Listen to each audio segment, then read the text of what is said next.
You know, in this age of AI, our biggest security threat, it might not be some complicated piece of malware. It could be as simple as an email or a voice memo that sounds like it's from the boss.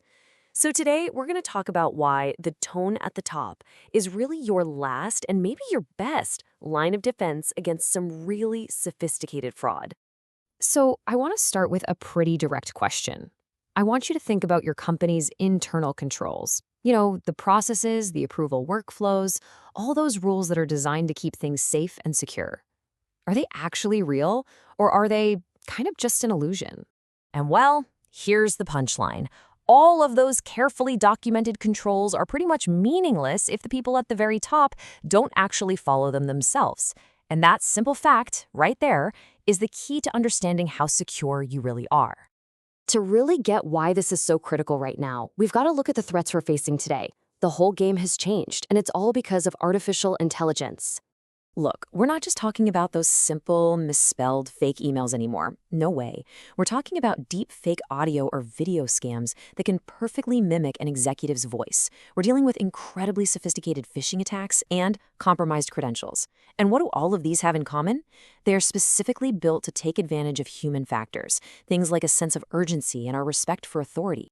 So this new threat landscape, it really shines a spotlight on a central conflict that's happening inside most companies, that huge gap between what leaders say and what they actually end up doing. You can have all the handbooks and policies in the world, but your team, they're always watching leadership. They're looking for cues on what the real rules are. It's a simple truth, right? Their actions are what define the culture, not their words. And this is exactly how that disconnect plays out in the real world.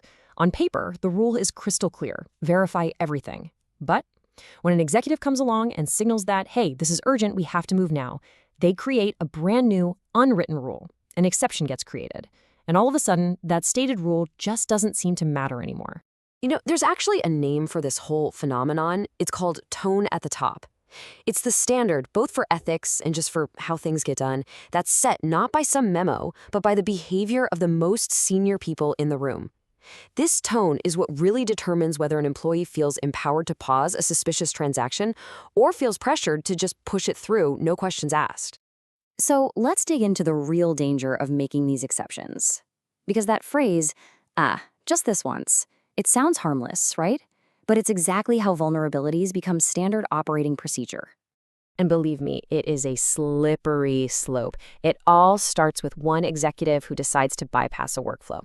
That one single action sends this incredibly powerful signal to everyone else that, hey, the controls are, well, they're optional. And this puts so much pressure on other employees to do the same thing, especially when a request seems like it's coming from above. And just like that, boom, your entire system is exposed. So, here's the crucial point.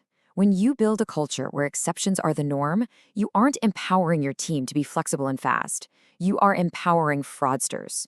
You're basically training your own employees to comply with urgent, rule-breaking requests, which is exactly the kind of request a sophisticated scammer is going to send. Okay, so that's the problem. It's a pretty big one. So now let's pivot and talk about the solution. Because your most powerful defense isn't going to be a piece of software. It's the accountability and the day-to-day behavior of your leadership team. This is really about turning responsibility into true organizational resilience. Think about it. Your security policies don't actually work just because they exist in a binder on a shelf somewhere. They only succeed when leadership consistently and visibly enforces them, for everybody, with absolutely no exceptions. And let's bring this right back to the AI threat we started with. The most advanced scams work by impersonating authority. So the absolute best defense against that is a culture where the real authority figures show unwavering respect for the company's own controls. I mean, when nobody is above the rules, a request to break those rules immediately becomes a massive red flag. Ultimately, this goes way beyond just preventing fraud. This gets to the heart of a leader's fundamental duty.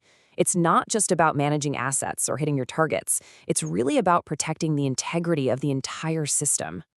If you take away one thing, let it be this. Strong controls, they protect your assets. But strong leadership, that protects the system. It builds a culture of integrity and resilience from the inside out.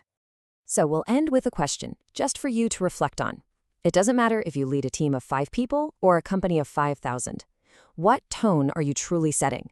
Because when you're facing the kind of threats we have today, your actions are your organization's first and most important line of defense.